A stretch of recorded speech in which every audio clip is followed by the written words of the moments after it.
satu hari satu function. Kita ada jumlah kuantiti produk. Mana satu cara yang paling tepat untuk kita bungkuskan jumlah produk ni?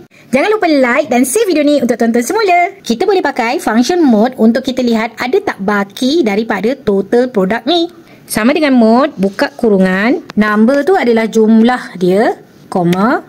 Divisor ni adalah berapa unit yang kita nak letakkan dalam satu kotak. Yang ini 6. Tutup kurungan dan tekan enter.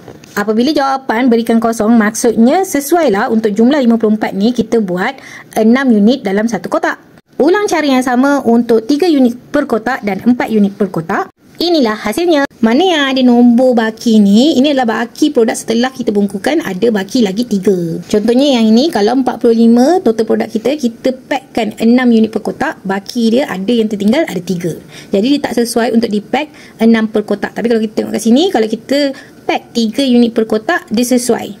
Function mode boleh digunakan oleh semua version Microsoft Excel. Cuba buat. Berjaya atau tak? Komen kat bawah tau. Follow saya sepanjang Ramadan ini untuk lebih banyak tips function Excel.